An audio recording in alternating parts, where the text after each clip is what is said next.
All right.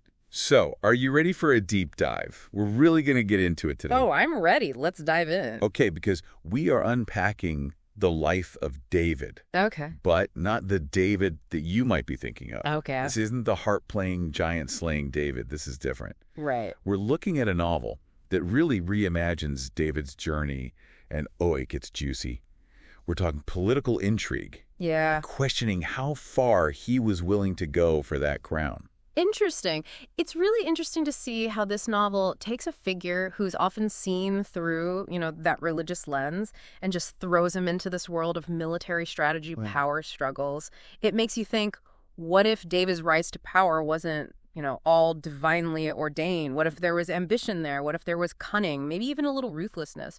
And it doesn't waste any time. This book, this novel, it just jumps right into it. Oh, really? From the prologue, we get this prophecy about a red-headed boy who is destined to bring, massive upheaval, but also a new era. Wow. So it makes you wonder, right, is this kid going to be a hero? Right. Or are we looking at, a villain in the making? Yeah, those prophecies, never straightforward. Never. Always keeping you guessing. It's what makes them so interesting, wouldn't you say? Absolutely. Think about all the prophecies throughout history.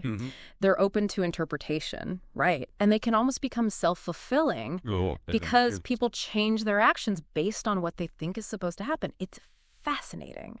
So it makes you wonder, how will this story use the prophecy? What's going to happen with this? Well, and we do see young David, tending his sheep, composing psalms. Right, the classic image. Yes, very familiar imagery. Yeah. But then, out of nowhere, it's like the author was like, hold my drink. Yeah. We've got these crazy, vivid encounters with wild animals. No way. Yes. We're talking a lion. Wow. And a bear. Oh, my God. Both taken down by David Oh. as he's protecting his flock. What? And the author does not shy away from describing these fights. It's intense. Wow, so this author is really building up his character then, huh? Yes. I mean, it sounds like it goes way beyond the whole David and Goliath thing, right? Well, absolutely. It's like we're seeing this pattern of bravery and skill from a young age. Like this foundation is being built for him to become this great warrior king. Exactly. It's not just something that happens overnight. Exactly. This is a slow burn. I like it. Right. And this leads us to, David's grand entrance into King Saul's court. He's like a war hero at this point. Of course. His reputation precedes him. There's even, a little bit of a romance brewing with Princess Michal, who is Saul's daughter, of course. Juicy. But that's when, things start to take a turn, a little bit of a left turn. Jealousy rears its ugly head. You start to see the gears turning, this is a power play about to happen. Oh, absolutely. It's like watching a game of chess, but with, much higher stakes. Way higher. So at first you see Saul trying to use David's fame to his advantage. Right. But it's not long before that popularity becomes a threat. Right. It's like suddenly every action is loaded. That gift horse. It's a power move. The dowry challenge. Oh, it's meant to get rid of him. Even offering his daughter's hand in marriage, it's all strategic. Wow, yeah. Saul can feel his power slipping, and he is not going down without a fight. And speaking of that dowry, this is where the story, and I don't know how else to put this is where it gets a little interesting, a little unsettling. Okay. Because to win Michal's hand in marriage, David is tasked with bringing back 100 Philistine foreskins. Oh, my. Yeah, not exactly the most romantic gesture. No, not at all. That is brutal. It makes you really question David's methods here. And, it makes you wonder, what is the author trying to tell us? Are they condemning this violence? Or are they glorifying it? I mean, this is intense stuff. It really makes you think, and I'm sure we'll keep unpacking it as we dive deeper. It's a question that stays with you. Right. Yes. After he gets Michal's hand, it's like he's going down a path, and I don't know if there's any turning back. Yeah, it's like a one-way street. And things just keep escalating from there. Oh, for sure. It's like Saul, he just becomes totally consumed by this jealousy. That's like it's eating him alive. It is. He's totally paranoid. I mean, he tries to kill David multiple times. Wow. Talk about holding a grudge, right? Seriously. But then there's this one moment. This is what I love about this book. He could totally take Saul out, right? Yeah. End it all right then and there. He's got the upper hand. Exactly. But he hesitates. Oh, really? He does. He doesn't do it. Spares his life. Wow. Even though it's clear Saul is gunning for him. I have to say, that surprised me. It's a powerful moment, though, isn't it? It really makes you think about the kind of leader he's going to become. Right. Is he being merciful? Or is he making a mistake? Exactly. Is this like true strength? Or is it naive? It's really interesting. It is. And of course he ends up in exile. Right. Right. But he doesn't just like, sit around feeling sorry for himself. No. No, he's not that kind of guy. He starts gathering allies, training, honing his skills. It's like he's gearing up for a whole other kind of fight now. Interesting. It's like exile becomes his training ground. It really does. Mm-hmm. And I don't know if it's just me, but it's like he almost becomes more ruthless in a way, Oh, I see what you're saying. Like he's learning what it really takes to survive. Exactly. And it's not pretty. No, definitely not. This isn't, singing psalms anymore. This is the real deal. It really makes you question, is this what power does to people? Right. Like, is it inevitable that it changes you like that? It's a tough question, and there are no easy answers. But that's what makes this book so compelling, right? It makes you think. And it's something, we can all relate to in a way. Absolutely. We all face those moments where we have to choose a path. Exactly. And sometimes those choices, they have consequences. But those consequences, they shape us. And that's what we're seeing with David, right? He's being shaped by his experiences, good and bad. And I'm really interested to see where it takes him. Me too. And what about his relationship with his men? Especially, they were fierce. Oh, yeah. They were like what would you call it? Like his right hand? Yes. His inner circle. Exactly. They had his back no matter what. And they were, let's just say, very good at what they did. That's one way to put it.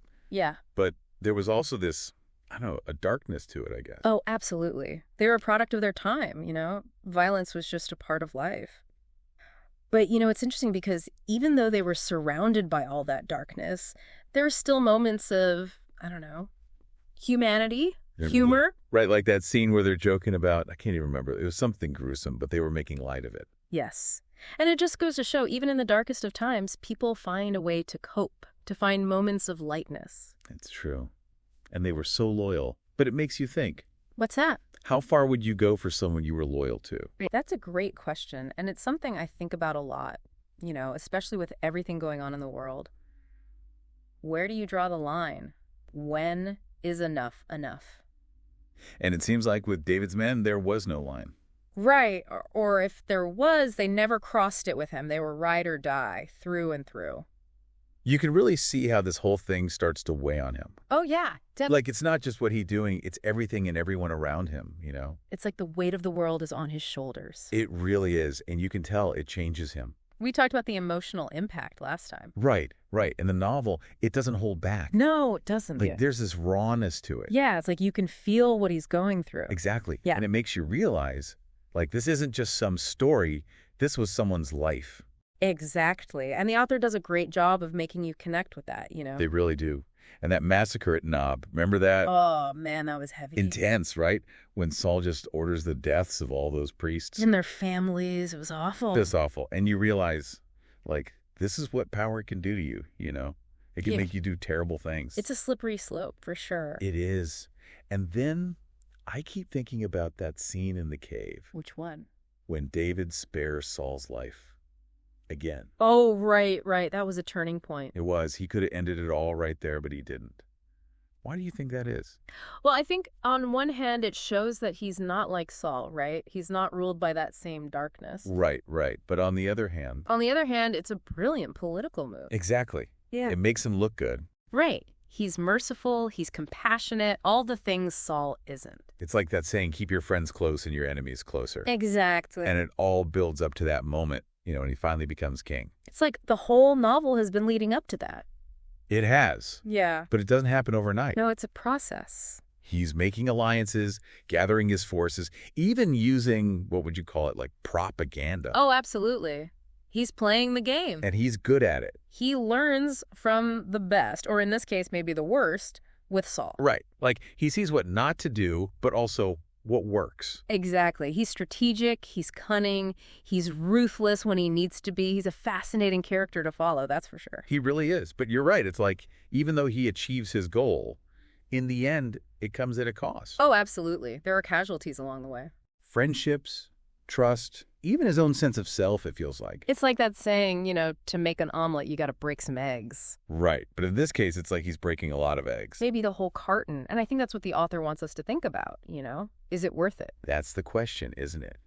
What are we willing to sacrifice for power, for ambition, for what we believe in?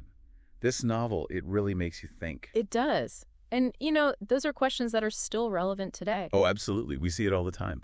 In politics, in business, even in our own lives. Right. It's like this story, even though it's set so long ago, it still speaks to us today. And that's why we love to do these deep dives. It's fascinating to really dig into these stories and see what we can learn from them. Exactly.